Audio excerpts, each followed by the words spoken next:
Bueno, pues vamos a darle paso y le damos la bienvenida al ingeniero Jorge Rivera, quien es egresado de la Universidad de Sonora en el año 2009, donde obtuvo el título de ingeniero industrial y de sistemas, con especialidad en mantenimiento y calidad. Radica en Hermosillo, Sonora, en donde fundó su propia empresa de aire acondicionado, Ingeniería de Confort, en la cual desarrolla proyectos de HVAC en la zona norte del país. Tiene más de 13 años de experiencia en el mundo del aire acondicionado y desde 2015 es centro de servicio autorizado Maidía. Tiene experiencia de 4 años impartiendo cursos para los instaladores de aire acondicionado. Para Maidía, México y Colombia. Pues bienvenido, Jorge. Cedo la palabra para que podamos iniciar con este entrenamiento. Ok, muchas gracias, Vanessa. ¿Qué tal? Pues como dijo mi compañera, soy el ingeniero Jorge Rivera de el área de capacitación de Midea. En esta ocasión vamos a dar el primer curso de lo que es para instaladores. Vamos a ver lo que es instalación de mini split.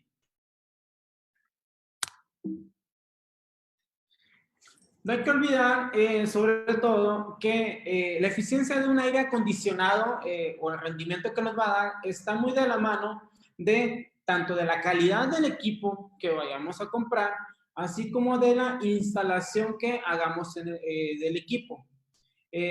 Nosotros tenemos equipos de muy buena calidad, pero también requerimos la excelente calidad de los instaladores Midea a lo largo del país. ¿Para qué? Para que nuestros equipos trabajen adecuadamente y nos den el rendimiento óptimo. A mí me gusta empezar por esto. Vamos a recordarle algo. Los equipos on-off, lo que es en México, tienen 6 años de garantía en compresor y 2 años en partes.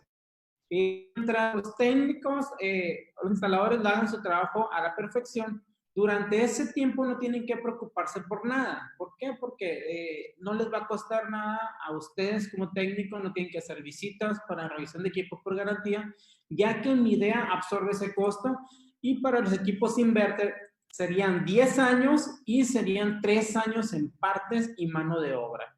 Entonces, en esos 3 años se hallan la tarjeta, un motor, una turbina, XY, cualquier componente del equipo tiene garantía total. Entonces, a ustedes como técnicos no les cuesta ni un solo peso. La única requerimiento es que el equipo sea instalado con las mejores prácticas de instalación, las buenas prácticas de instalación, y nosotros nos encargamos de la otra parte. Primero que nada, hay que mencionar en qué consiste esta tecnología inverter. ¿Para qué? Para entender por qué es importante hacer una instalación a la perfección, a la diferencia de cómo hace 100 años anteriores o hace 20 años que ni siquiera le hacían vacío.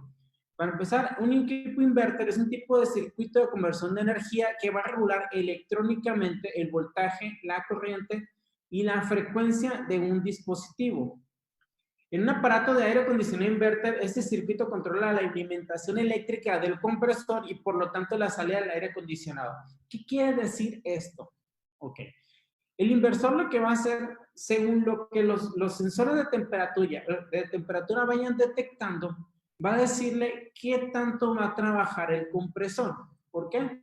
A lo mejor no necesitamos la capacidad, digamos, de 12,000 BTUs, solamente en ese momento necesitamos 8,000 BTUs para acondicionar el área en el que estamos trabajando, y el compresor va a empezar a revolucionar en menos frecuencia, más despacito. Entonces, al hacerlo de esa manera, el equipo consume menos energía. O sea, ¿cómo va a hacer que trabaje menos? Bajando el voltaje, bajando las frecuencias. Entonces, el amperaje pues, va a bajar y es menos el consumo de luz. A diferencia que el equipo en cierto momento, digamos que dejamos la casa sin aire acondicionado, la dejamos una semana, estamos en una zona muy calurosa, tenemos una carga térmica excesiva, ¿qué va a hacer? Va a subir la frecuencia del equipo. ¿Para qué? Para que el compresor trabaje más rápido y de esa forma enfríe más rápido el área. Entonces, a lo mejor no necesitamos en ese momento 12,000 BTUs, pero necesitamos 14,000 BTUs. Pero eso va a ser un lapso de tiempo muy corto, digamos unos 5 minutos, y ya se va a devolver a trabajar normalmente. ¿Sí? Por eso es lo que dice, vamos a controlar la salida de aire acondicionado o digámoslo de otra forma, los BTUs a los que va a trabajar el equipo. Acuérdense de algo, nosotros tenemos en los inverter un compresor de velocidad variable y frecuencia variable, entonces por eso se hace de esta manera. También tiene una tarjeta de control ya sofisticada, que a base de los sensores de temperatura y presión se van a juntar para formar un algoritmo de comunicación y que nos va a permitir ahorrar hasta un 70%. Recordemos, un equipo bien instalado va a detectar, va a trabajar adecuadamente. Entonces, sus sensores de temperatura van a detectar lo real, lo que necesita. Entonces, esos sensores van a crear el canal de comunicación entre tarjeta interior y tarjeta exterior. ¿Para qué? Para hacer trabajar de la mejor manera posible el equipo. Por eso es importante, repito, una buena instalación. ¿Por qué? ¿Qué están diciendo? La tarjeta del condensador con la tarjeta del evaporador se van a comunicar. ¿De qué forma? Acuérdense que tenemos 3 cables de señal, el L1, L2, 3, LNS, 1, 2 y 3. El 1 y el 2 solamente es la alimentación eléctrica entre ambos equipos. Normalmente los MIDIA se alimentan en la condensadora y bajan el cable 1 y el 2 al evaporador. Con el cable 3 solamente se están mandando pulsaciones de señal de corriente directa entre ambas tarjetas, la del evaporador y la del condensador, para crear la forma, bueno, crean su canal de comunicación en el cual van a decir cómo van a trabajar. Por eso, si se han fijado, hay equipos inverter que son frío o calor, que no, nada más tienen estos 3 cables, porque a través del cable 3 se crea el canal de comunicación y van a decir cómo va a trabajar en solo frío, en frío calor, qué frecuencia, y de esa forma van a ahorrar el máximo de energía. ¿Qué diferencia tenemos entre un mini split inverter y uno de tecnología estándar? El inverter tenemos de 16 a 22 SIRS, contra un estándar que tenemos de 10 a 11.5, 12 SIRS. Los inverter tienen una electrónica avanzada. Y ahora sí estamos hablando con un equipo que es prácticamente electrónico. Necesitamos una buena alimentación eléctrica en todo momento.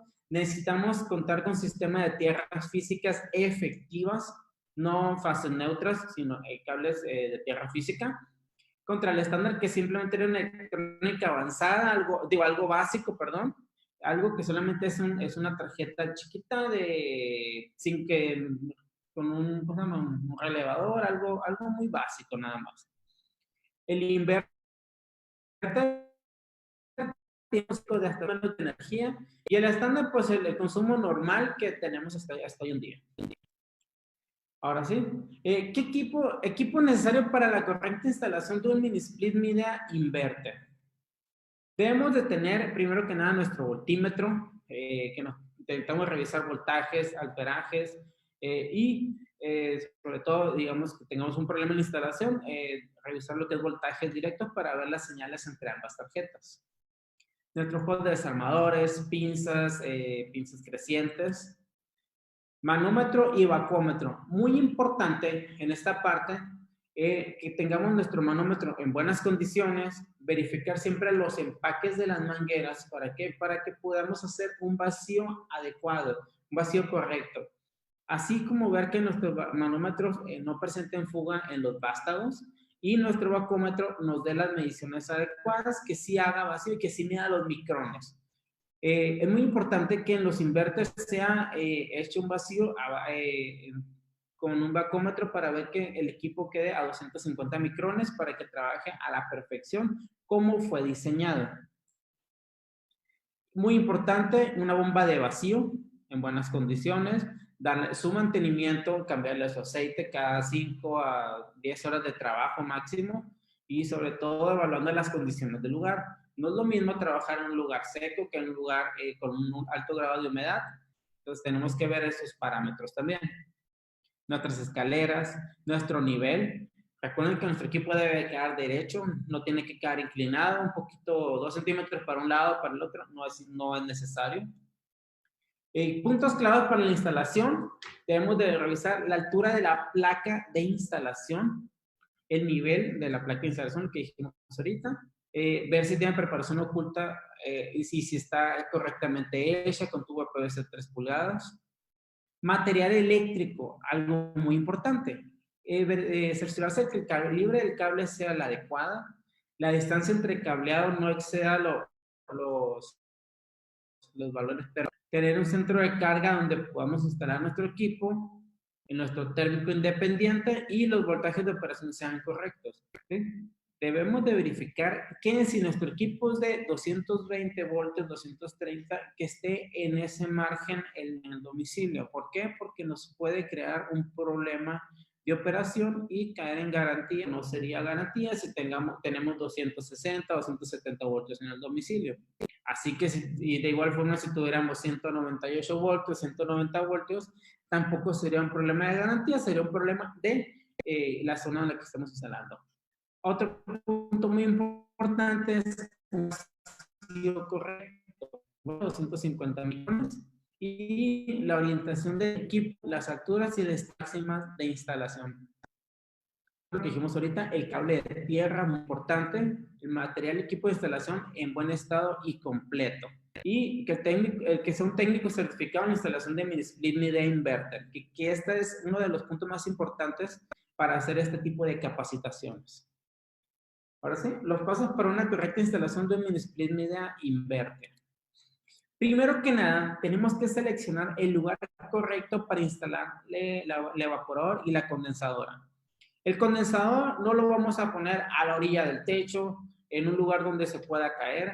No lo vamos a colocar donde no podamos acceder a los cables de señal. Tenemos que hacer una reparación, una revisión del equipo, donde no podamos tomar simplemente la presión del gas para sacar un nivel de sobrecalentamiento y evaluar que nuestro equipo esté funcionando adecuadamente. Entonces, tenemos que verificar esos parámetros muy bien. No vamos a ponerlo tampoco en un lugar encajonado. Necesitamos que haya una excelente circulación de aire. En este caso, les cuento, es un equipo nuevo que apenas estoy instalando y el técnico nos habla, nos dice que se protegía a los 3 minutos. Fuimos como parte de garantía y procedemos esto. Está encajonado en un pasillo donde tiene una escalera, no hay nada de ventilación. El equipo obviamente se está protegiendo. ¿Por qué se protege? Porque se sobrecalienta el compresor y aparte que los equipos MIDEA cuentan con sensores para protegerse ante situaciones anormales. Entonces tiene sus 5 sensores de temperatura. ¿Para qué? Para proteger y que no se expande. Otro de los puntos es que tenga sus distancias de los muros adecuados. Por ejemplo, 30 centímetros para que entre aire por el serpentín, 2 metros para que salga, 60 centímetros para poder acceder a las válvulas de servicio y los cables de señal, y 60 de altura entre un equipo y otro. En ocasiones se ponen en racks o en estantes o en bases en los muros. Necesitamos que entre equipo y equipo tengamos 60 centímetros de separación para poder trabajar adecuadamente y brindar un buen servicio. Otro punto muy importante es que debemos de tener 15 centímetros de separación del techo, 12 centímetros a los lados para poder dar un buen mantenimiento. Digamos que vamos a quitar la turbina, necesitamos esos 15 centímetros para arriba y 2 centímetros para el lado. Y hay casas que están muy altas, entonces debemos de darle más de 2 metros, pero tampoco si tenemos una casa con 4 metros de altura, no lo vamos a poner a 15 centímetros del techo, vamos a tomar un estándar de a 2 metros, un poquito arriba, para que quede adecuadamente el equipo y circule bien el aire. Ok. Pues paso número 2.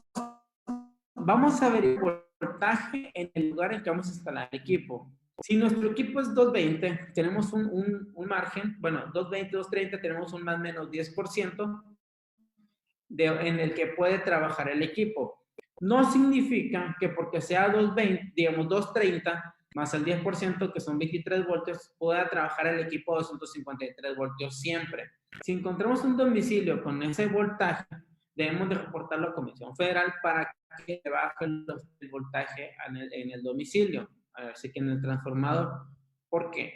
Si nosotros tenemos 230 voltios y empieza a haber una tormenta eléctrica, vientos, X o Y situación, esos 230, cuando sube el voltaje, se verá a 240, 250 voltios en una fracción de segundo. Cuando baja el voltaje, se verá a 210, 220, 205 en fracciones de segundo.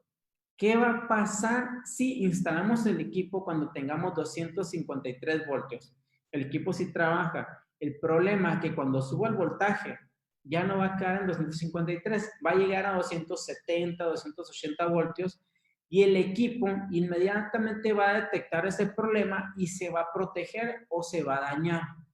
El equipo se va a proteger hasta cierto tiempo, pero esa protección no va a ser eterna. Va a llegar un punto donde se va a descomponer de tanto estar trabajando en protección. Ahora, si tenemos un voltaje de 200 voltios, 200 o 208 voltios, vamos a decirlo así, ¿qué va a pasar? ¿Puede trabajar? Sí, sí puede trabajar. Pero cuando baje el voltaje a 190 voltios, el equipo se va a descomponer inmediatamente, nos va a dar un código de falla y ese código de falla nos está diciendo que hubo una versión de voltaje y el equipo ya no va a funcionar hasta que reparemos la tarjeta. Ahí en esos casos no va a aplicar garantía. Entonces, se trata de proteger al técnico, por eso los cursos estos, para que no vayan a instalar un equipo en unas condiciones donde vaya a afectarles así que su economía. Si tenemos estas situaciones, hay que decirle al cliente, tenemos que bajar el voltaje o subir el voltaje según sea el caso. ¿Para qué? Para que no tenga problema ni su equipo, ni nosotros como instaladores y nos quieran cobrar el equipo. Debemos de hacer un buen cálculo del conductor eléctrico, ¿sí? Entonces, ¿para qué? Para que no haya una caída de voltaje. Digamos que tenemos un equipo de 1 tonelada, 12,000 BTUs, 4.5 amperes, 5.4 amperes promedio. ¿Qué va a pasar? Si ponemos un cable calibre 12 a 10 metros, está excelente. Pero digamos que tienen un equipo del centro de carga y van a poner cable hasta 70 metros de largo, un cable calibre 12, en teoría sí aguanta los amperes, sí lo soporta, pero por lo largo hay una caída de voltaje y tenemos que subir el calibre del cable. Entonces, a lo mejor tenemos que utilizar un calibre 10, un calibre 8, bueno, calibre 10 yo creo que ya estaría bien. ¿Para qué? Para que el equipo no sufra problemas. ¿Por qué? Si ustedes revisan el voltaje en el centro de carga, nos va a dar a lo mejor 220 voltios, 230. Revisan la carga en el condensador y nos va a dar 230, 228 voltios. Tenemos 2 voltios de diferencia. Pero al arrancar el equipo, esos 228 van a bajar más todavía, ya que por el largo del cable va a haber esa caída de voltaje y nos va a dañar el equipo. Tenemos que revisar los espacios en los centros de carga. Acuérdense que los equipos de aire acondicionado mini split necesitan un térmico doble para equipos 220 y un térmico doble para las dos fases. No térmicos separados, térmicos que estén juntos. ¿Para qué? Cuando baja una fase, baje la otra también. Muchas veces se instalan térmicos separados, uno en una esquina, otra en la otra. ¿Y qué es lo que pasa? Se baja una fase, se queda la otra activa y nos daña el compresor o nos daña otro componente. Entonces, ¿qué tenemos que hacer? Pues es importante que tengamos un centro de carga donde podamos instalar un térmico doble para que nuestro equipo esté bien protegido. Verificar, paso número 5, verificar que en el domicilio cuenten con tierra física efectiva. Las casas de hoy en día, las más nuevas, por las normas mexicanas, se están instalando las fases, la neutra y la fase de tierra física. Pero en las casas de hace 10, 15 años para atrás, teníamos nada más la fase 1, fase 2 y el neutro. El neutro no es una tierra física como tal. Necesitamos tener otro cable aparte para la tierra física. Acuérdense que por el neutro tenemos pequeñas descargas de corriente que nos pueden dañar ciertos componentes, entre ellos las tarjetas, que es lo más caro que tiene el equipo. Entonces debemos de cerciorarnos que tenga su tierra física para proteger el equipo y sobre todo no perder una garantía. Paso número 6, debemos notificar al cliente de la instalación a realizar y el costo final. Muchas veces nos ha tocado que vamos a instalar un equipo, hay técnicos que no le dicen al cliente todo lo que se tiene que hacer porque el cliente cree que todas las instalaciones son igual, que son de X pesos, pero tenemos que decirle al cliente cómo va a ser la instalación, qué se va a hacer, cuánto va a costar, para que al final no nos diga, ¿sabes qué? Está muy caro, no te voy a pagar. Ha habido casos en los que ya después de instalado dice el cliente, ¿sabes qué? No te voy a pagar porque está muy caro. Entonces tenemos que prevenir y no meternos en problemas con los clientes. Ya que el cliente hace trabajo, vamos a colocar la placa de soporte. La placa va a nivel. No va ni la de A para un lado ni la de A para el otro. Va a nivel. ¿Por qué? El equipo se va a ir el agua y estéticamente pues se ve mucho mejor. Y como viene aquí en la imagen, va derecho, ni para un lado ni para el otro. Para eso pues somos profesionales que podemos poner una placa a nivel. Vamos a utilizar las preparaciones de mini split o de rellenar el muro. En este caso tenemos un domicilio donde tiene 2 tubos. ¿Qué vamos a hacer ahí? Ya ven que las 2 tuberías vienen con un Armaflex juntos. Tendríamos que cortar el Armaflex, separar las tuberías, colocar Armaflex y enteipar. Debemos de evitar que quede alguna parte de la tubería expuesta al medio ambiente. ¿Por qué? Porque si queda expuesta, va a empezar a condensar en la tubería y va a empezar a gotear adentro de la casa. Entonces tenemos que abrir el Armaflex, separamos las tuberías, colocamos el Armaflex, lo enteillamos todo el lado y con las tuberías con el kit de instalación. De igual forma, enteipamos las líneas y pasamos por esos tubos. Vamos a conectar los cables de señal en el evaporado. Los equipos Midea cuentan con el cable de señal. En uno tiene un conector especial para las terminales que tenemos en el equipo. Para que se den cuenta que uno es como un piquito, digamos así, y otro es como una herradura. ¿Para qué? Para que no vayan a conectar uno donde no es y después estén batallando más. Vamos a conectar las tuberías de gas al evaporador. Hay que tener cuidado, no es con todas las fuerzas que tengamos, tenemos un torque específico para las tuberías, en el cual pues debemos de tener un poquito de cuidado porque podemos romper las tuberías. La tubería de los equipos Midea no es muy delgada tampoco, pero sí hay que tener cuidado y tampoco dejarla floja. Nos ha tocado una gran cantidad de garantías en las cuales el equipo está totalmente flojo, incluso hasta con la mano hemos quitado las tuberías y el técnico pues alega que sí está bien ajustado. Vamos a acomodar las tuberías hasta llegar al condensador. ¿Sí? Algo muy importante, el cable tiene que quedar totalmente estirado y la tubería también. Pero el cable tenemos que tener cuidado de que no vaya enrollado, no esté como bobina en ningún momento, ya que se puede generar una falla de señal, ya que esa bobina nos va a crear cierto ruido y nos va a crear un problema de comunicación entre evaporador y condensador. Acabamos la tubería hasta llegar al condensador. Algo muy importante, debemos de respetar las alturas y distancias máximas de tuberías, ¿sí? Para los equipos de 12.000 BTU, la distancia máxima va a ser de 20 metros y una altura máxima de 8 metros. Para los equipos de 1,5 y de 2 toneladas, va a ser una distancia máxima de 25 metros de largo o 10 metros de altura. Sin ningún problema, nada más colocaríamos la misma tubería, el mismo diámetro que tenemos, no es necesario modificar nada. Y para los equipos de 3 toneladas van a ser 30 metros de largo y hasta 15 metros de altura. Sin trampas de aceite, sin modificar diámetros. Ojo, algo muy importante, debemos de cambiar todo el cable de señal, no se permiten uniones, ¿sí? Eso es muy importante.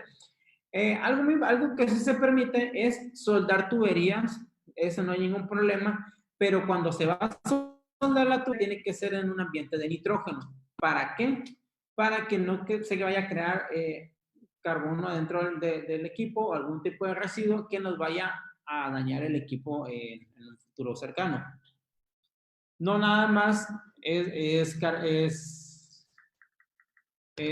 agregar tuberías. También debemos de agregar cierta carga de gas refrigerante. Tenemos una fórmula para todos los equipos Midea que nos dice que la cantidad de refrigerante adicional está determinado por el largo total menos 5 por la cantidad según el modelo que tengamos. Vamos a poner un ejemplo. Nosotros tenemos, en México nos llegan las tuberías de 4 metros de largo. ¿Ok? Entonces, vamos a agregarle a esos 4, vamos a agregar 6 metros de tubería. ¿Ok?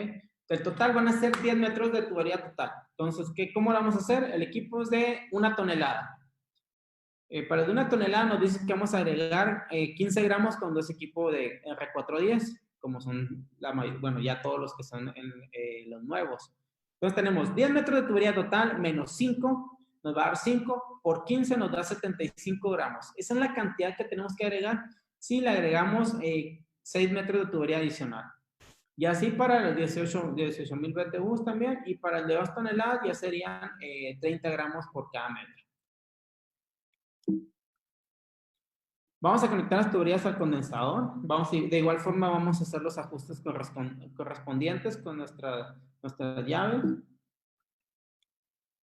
Vamos a conectar el cable de señal al condensador. Les repito, y si se fijan, aquí es diferente tipo de herradura del cable y debe de ser un cable sin uniones. No se permiten cables unidos porque se extendió la tubería, ni se permiten cables ni soldados ni unidos de ninguna manera. Colocamos los aislamientos de las tuberías. Es algo muy importante. ¿Por qué? Porque el arma flex con el sol se va a empezar a dañar. ¿Y qué va a pasar? Va a empezar a condensar adentro de la habitación y ahí nos va a estar hablando el cliente de que el equipo está goteando y que pues tenemos que ir a hacer una garantía. Realizamos la instalación del cable eléctrico. Como les dije ahorita, tenemos que instalar el cable adecuado. Conectamos el cable de alimentación a la condensadora y al térmico. Recuerden, siempre tiene que ser un térmico doble. No se permiten térmicos sencillos. Y la tierra física, muy importante. Eso es indispensable. ¿Para qué? Para que el equipo no nos vaya a fallar. Ahora, ¿qué térmico vamos a utilizar? Para el equipo de 1 tonelada, vamos a utilizar el térmico de 15 amperes. Para el de 1,5 vamos a utilizar el de 20 y para el de 2 podemos utilizar el de 20 amperes. Obviamente que el térmico sea de excelente calidad, ya que hay unos muy económicos que pues nos ha tocado ver térmicos que a la semana se queman y el cliente cree que es un problema del equipo, pero eso realmente es un problema de la calidad del térmico que se le instaló. Ahora, ¿qué calibre vamos a utilizar? Para el de 1 tonelada utilizaríamos calibre 12, para el de 1,5 podemos utilizar calibre 12 y para el de 2 toneladas calibre 10. Esto siempre y cuando no se rebasen los 15 metros de distancia, ya que si rebasamos esos 15 metros necesitamos ver nuestras tablas para ver qué calibre tendríamos que instalar para que nuestro equipo no pierda eficiencia y no se vaya a dañar. En ocasiones nos ha tocado encontrar equipos de 2 toneladas instalados con cable 14, incluso cable 16. No significa que no vaya a prender. El problema es que al haber tantas variaciones de voltaje, al momento de arrancar los equipos, el compresor se empieza a dañar las bobinas y al tiempo, bueno, pues dura menos tiempo, obviamente, y aparte que nos consume más luz.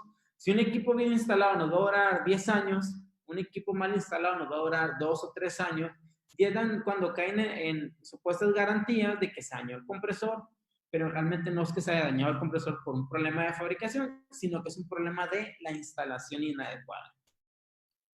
Tenemos que conectar el cable de tierra física. Algo muy importante e indispensable. Como les digo, la tierra física nos va a ayudar a que la señal se crea de forma adecuada para que funcione como debe de ser y nos ahorre el máximo posible el equipo. Instalamos la tubería de desagüe, hacemos los razones correspondientes y ahora tenemos que llevar a cabo un correcto proceso de vacío. Si se fijan, aquí tenemos conectado lo que es el vacúmetro, nuestras llaves, para poder hacer un vacío adecuado.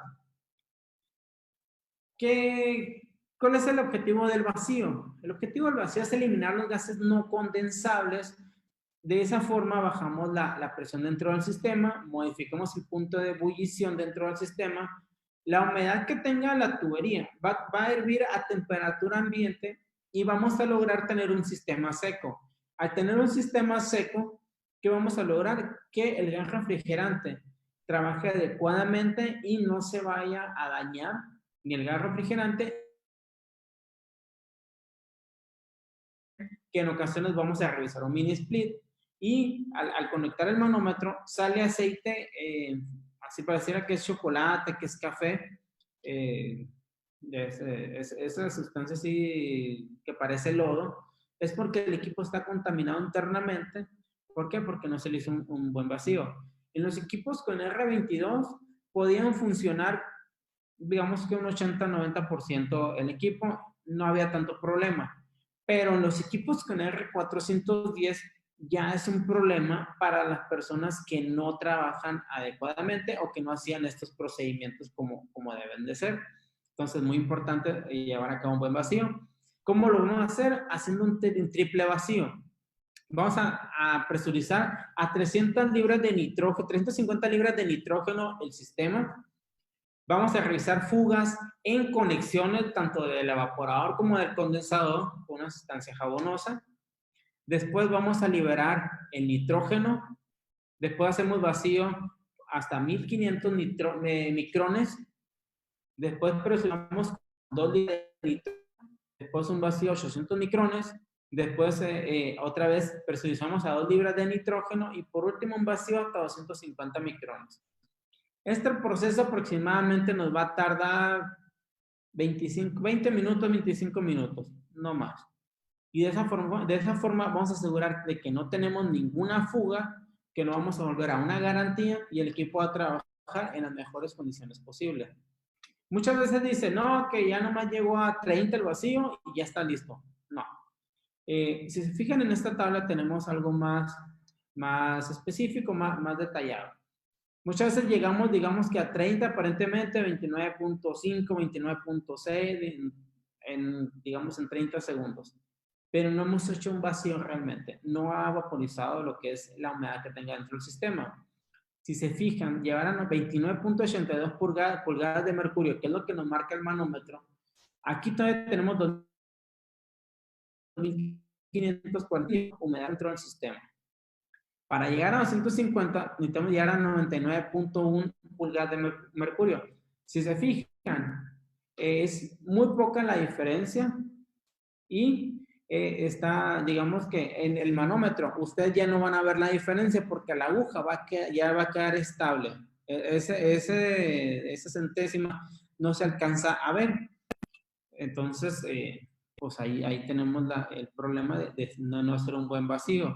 Nos ha tocado ver vacíos, supuestos vacíos de 5 minutos como una bomba de 1.8 CFM. Entonces, pues es imposible. Realmente es imposible. Ahora sí, ya hicimos un buen vacío, abrimos las válvulas. Vamos a subir el térmico del equipo. Y sobre todo hay que entregar la póliza de garantía al cliente, explicar al cliente lo que es el control remoto, cómo funciona, qué puede hacer con él y explicarle lo que es la póliza de garantía. ¿Por qué?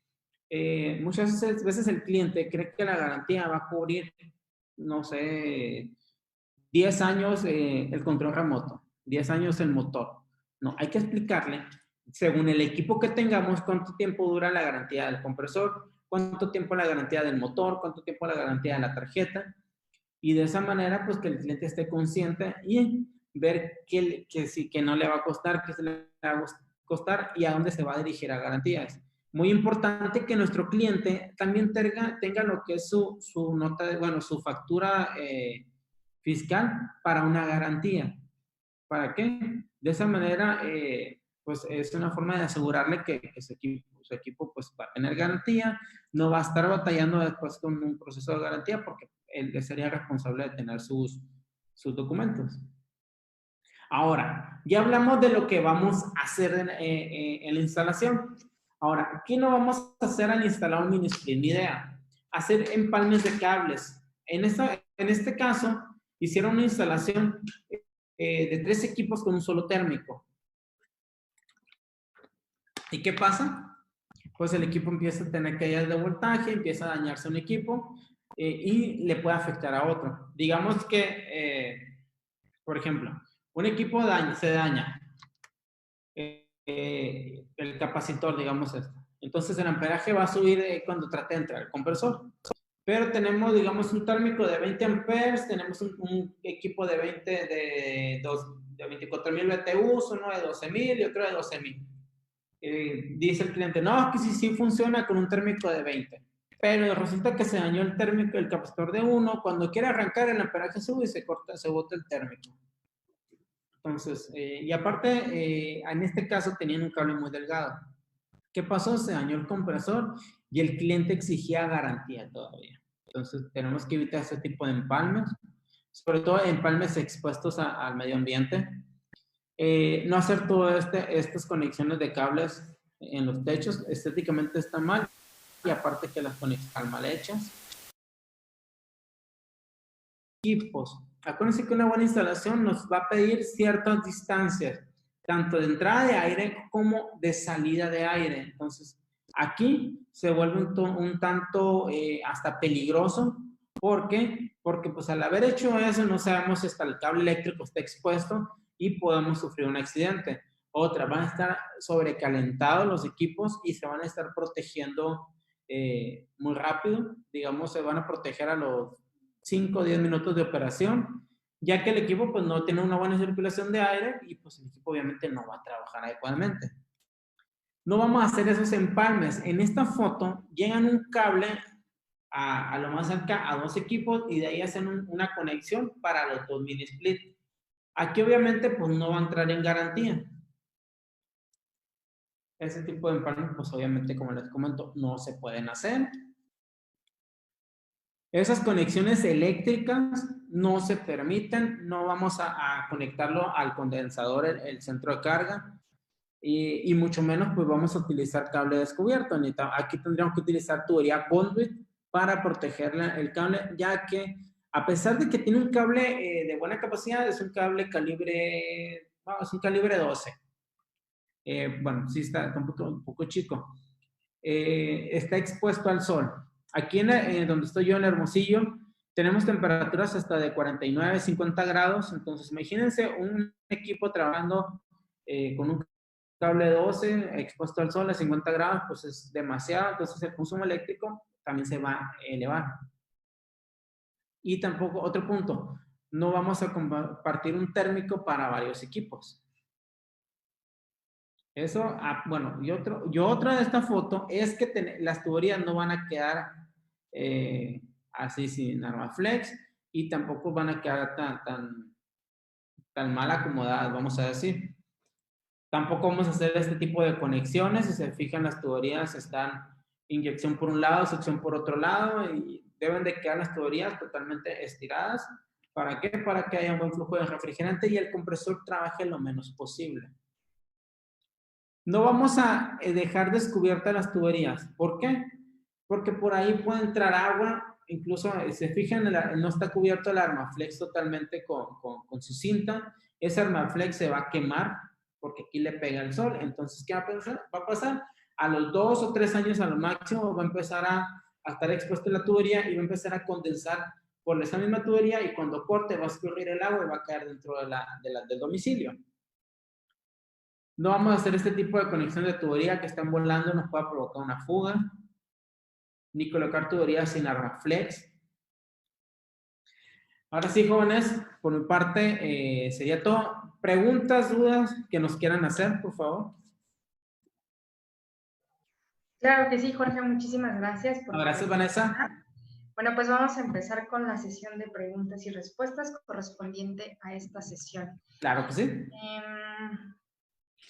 Nos comentan, el voltaje acá en el norte es muy malo, llega a tener hasta 250 volts.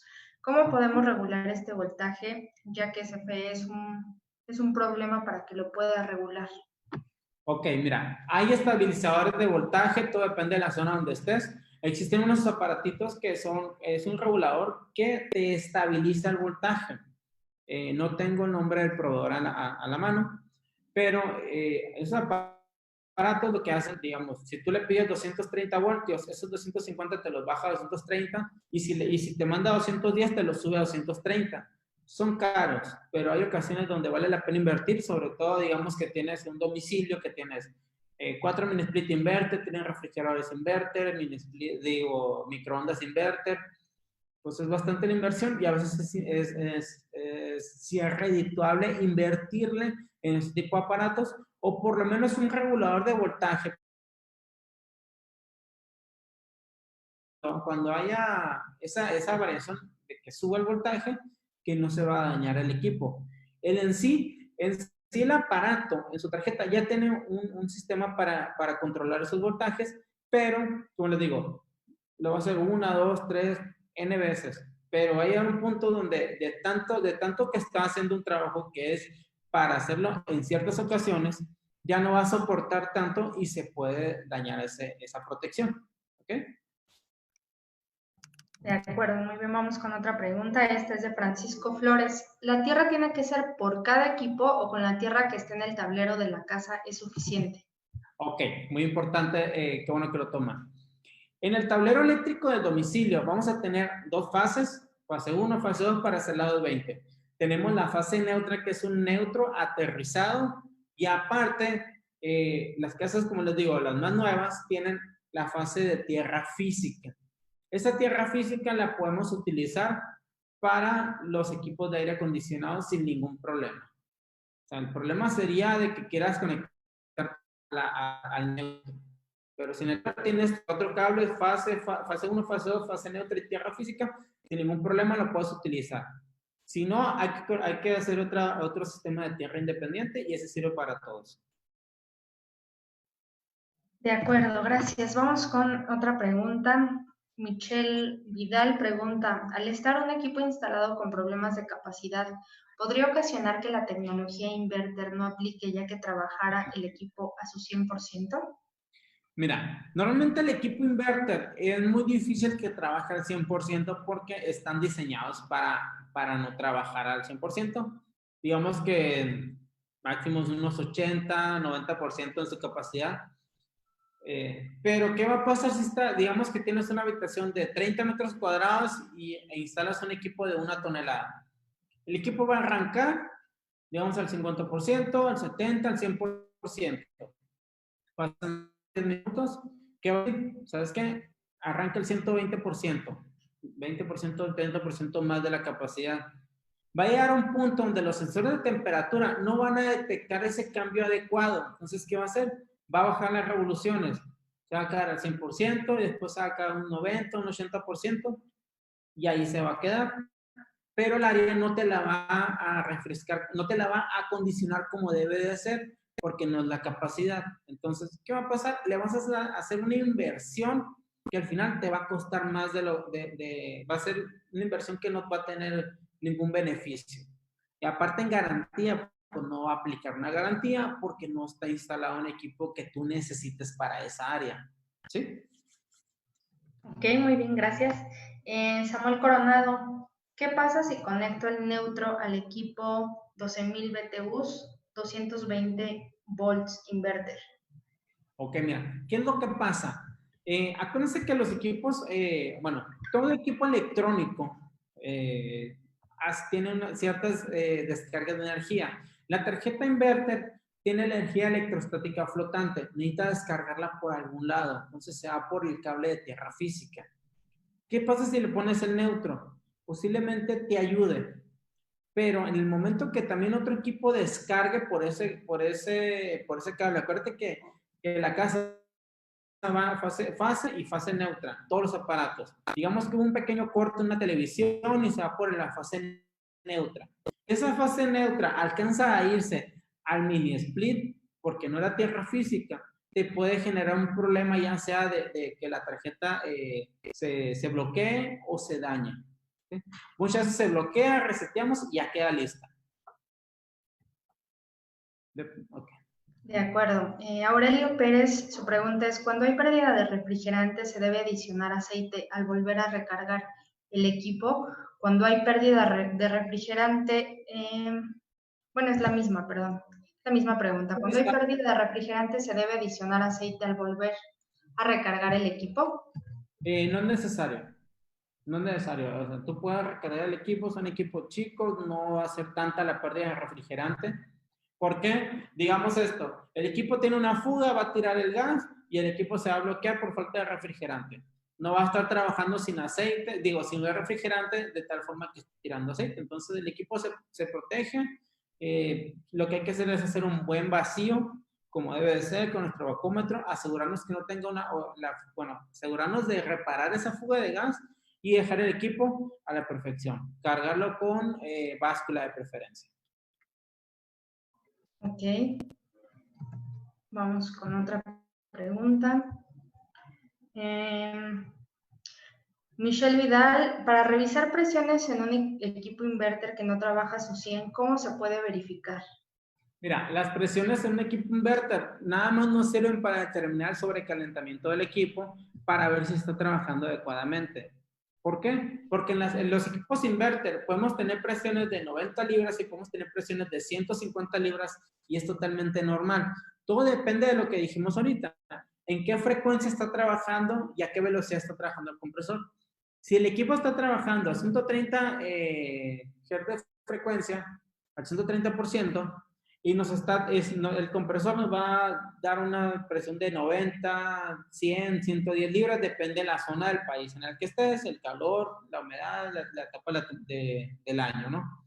Si el equipo está trabajando a un 20%, un 30%, ¿qué va a pasar? La presión te puede estar en 150, 160 libras y es normal. ¿Por qué? Porque el compresor está trabajando despacito, digamos de esa forma, a baja frecuencia, entonces no está comprimiendo tanto, pero se está regulando tanto ventiladores como compresor para darte el rendimiento que tú le estás pidiendo. Ok.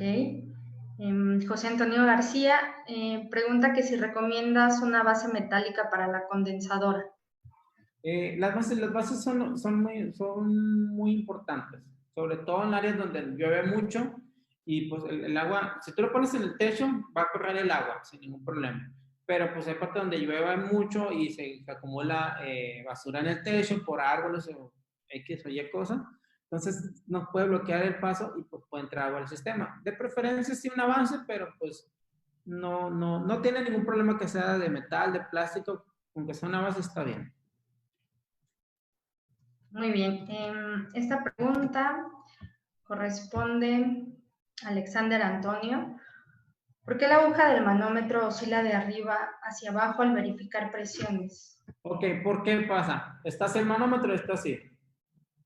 ¿Por qué? Porque tienes humedad dentro del sistema. ¿Qué significa que no se hizo un buen vacío? O que se le cargó gas, incluso con un manómetro que tenía aire en las mangueras. Acuérdense que al cargar el gas refrigerante también tenemos que purgarlo, entonces hay técnicos que llegan, conectan la manguera y cargan gas. Tenemos que purgar la manguera, entonces o tenemos, lo más seguro es que tengamos aire o humedad dentro del sistema. David, su pregunta es ¿necesario la bomba de condensado en una instalación? No, porque acuérdense que la bomba de condensados es cuando vamos a sacar así que los condensados al techo o a una estancia muy larga, pero normalmente caen por gravedad. Si pueden poner un tubo para afuera del domicilio, no es necesario. Ernesto Hernández, ¿cómo se llama el aparato para regular el voltaje? No tengo el nombre, pero lo pueden buscar en internet como estabilizador de voltaje. Ok, muy bien. Con respecto a filtración EPA, algunos clientes están solicitando este tipo de filtro en este tipo de aire. Yo sé que no están diseñados, pero ¿qué opciones hay? Mira, nuestros equipos ya por diseño tienen filtros de vitamina C y electrostático, pero algo que esté diseñado para mini split, tengo entendido que hay unas lámparas ultravioletas, sí son un poquito caras, no tengo el dato, pero serían ese tipo de opciones. Más que nada yo me iría por estarlo limpiando cada semana, como debería ser, limpiar el filtro cada semana con agua, con jabón, con algún desinfectante y darle un mantenimiento continuo con alguien profesional. Muy bien. Esta pregunta es, ¿la tubería que llega al evaporador y la tubería de desagüe deben de ir al ras con la placa base donde va montada la evaporadora? Ok. Bueno, de la parte derecha debemos que hacer el hueco en el muro, pero sí, si tú lo quieres tomar de esa manera, puedes ir al ras de la parte baja de la placa. Los estabilizadores de voltaje, ¿hasta cuántos equipos soportan? Dar porque hay unos que se colocan para todo el domicilio. Es una caja pues bastante grande, digamos que mide, los que yo conozco, con los que he trabajado, miden 80 centímetros por 40 de alto y te estabilizan pues para todo el domicilio, pero sí tendrías que ver con algún proveedor que te los pueda surtir. O igual ¿cómo se llama? Un rolador de voltaje, con eso te estaría bien. Perfecto. Juan Carlos Prieto, ¿cómo garantizar el retorno de aceite en equipos con una longitud de instalación más de 15 metros de largo entre la unidad interior y la exterior? Ok, normalmente los equipos con gas 410 tienen más presión, entonces el aceite no se devuelve por la misma presión, no hay tanto problema. Ok. Alejandro Moreno, ¿es recomendable hacer las trampas de aceite en las tuberías? No es necesario con equipos de 4 días. Ok. ¿Qué distancia máxima permitida con unidad condensadora en altura? O sea, con tuberías hacia arriba. Ok, digan 8, 10 o 15 metros, depende sea 1,5 o 2 toneladas. Bueno, esta pregunta es de Moisés Durán, envía saludos desde Colombia. Ingeniero, ¿qué tan recomendables son los conversores o inversores, sean 110 a 220, en los casos en que no se cuenta con la cometida y medidor de 220? Bueno, yo mejor lo pediría a quien suministra el equipo, digo, la energía eléctrica, o si tiene 110 y quieres 220, mejor, si no lo puede dar a quien te suministra la energía, ahora sí que en el domicilio, yo mejor compraría un equipo de 110 voltios. Ok. Gilfredo Aguilar, ¿cómo calcular la cantidad de refrigerante de reposición? Es decir, cuando solo falta un poco de refrigerante detectado en el mantenimiento. Ok, hay que determinar el sobrecalentamiento del equipo para verificar que realmente le falte gas. Como dijimos, muchas veces tenemos una presión de 90 libras o tenemos 150 libras y es normal.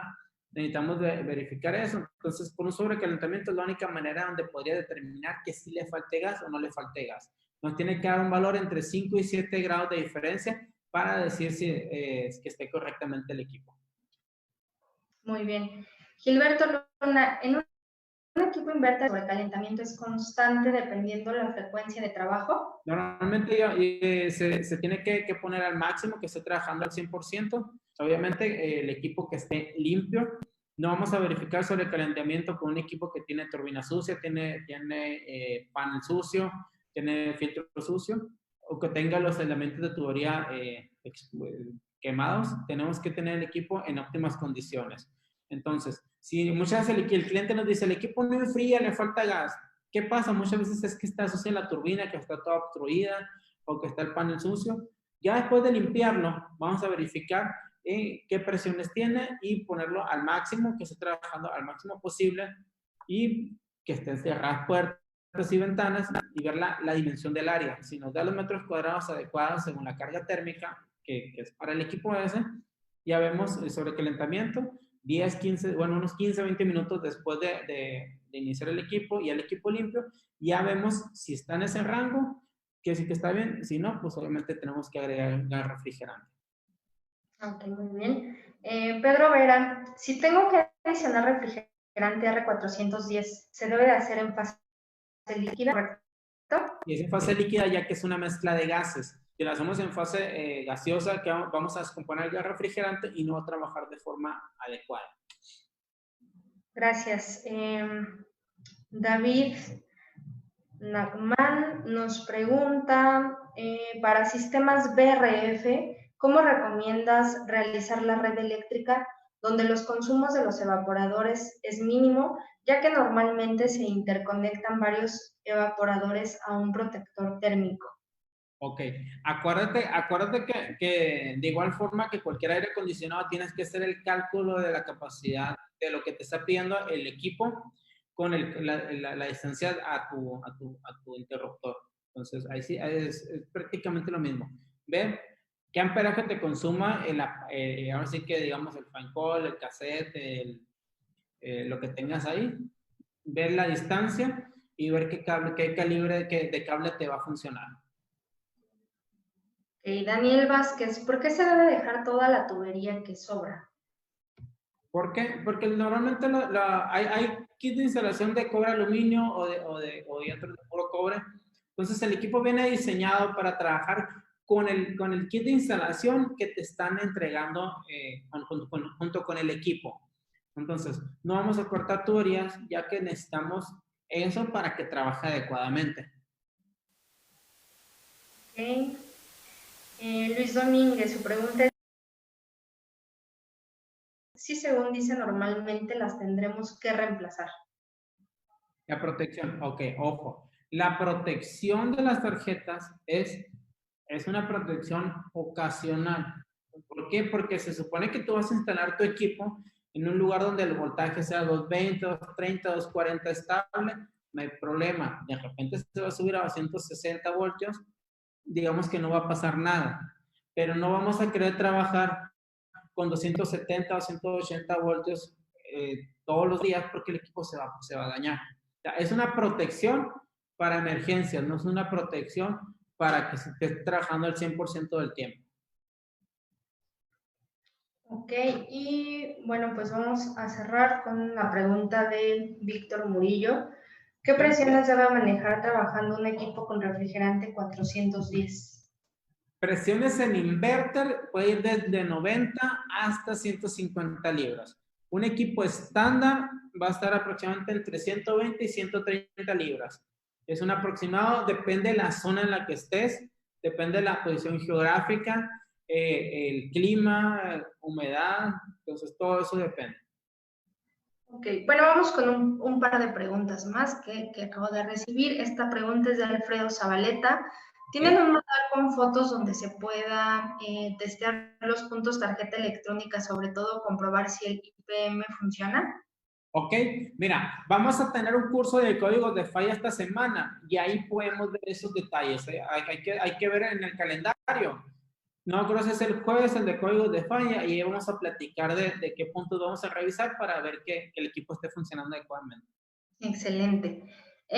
Y por último, Julio Garcés, ¿cómo se puede certificar para ser técnico representante de la marca Maivia para Chile? Para Chile, ok. Porfa, mira, aquí en la pantalla tengo el correo. Mándame un correo con esa información tuya y para ver quién es el representante en Chile para ver qué capacitación o qué curso tenemos allá para poder impartirlo. Y ya para poderte certificar para que puedas trabajar y tengas ese documento también. Súper bien. Bueno, pues muchísimas gracias, Jorge, por esta excelente presentación.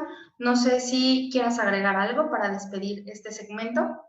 No, pues primero que nada agradecer a todos los colegas que están aquí presentes. Recuerden que vamos a tener capacitación todos los días a la misma hora de aquí al viernes.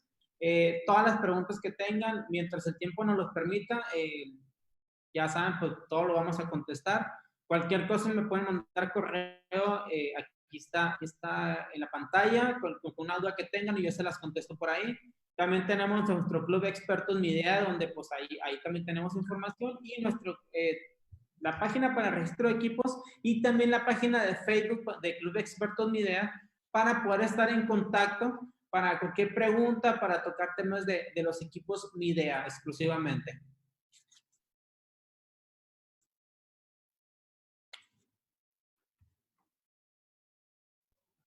Perfecto, Jorge. Bueno, pues nuevamente agradecemos tu participación en este importante evento.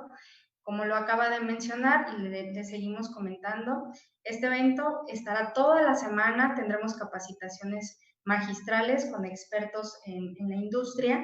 Entonces les pedimos seguir muy pendientes. En estos momentos vamos a tomar un break conforme a nuestro programa. Los esperamos de regreso a las 16:30 en punto, 4:30 de la Ciudad de México. Entonces, no se pierdan, vamos a tener muchísimas sorpresas. Mayría tiene increíbles tecnologías que presentar. Entonces, les pedimos, por favor, continuar, vamos a tomar el break y continuar de regreso a las 4:30 de la Ciudad de México.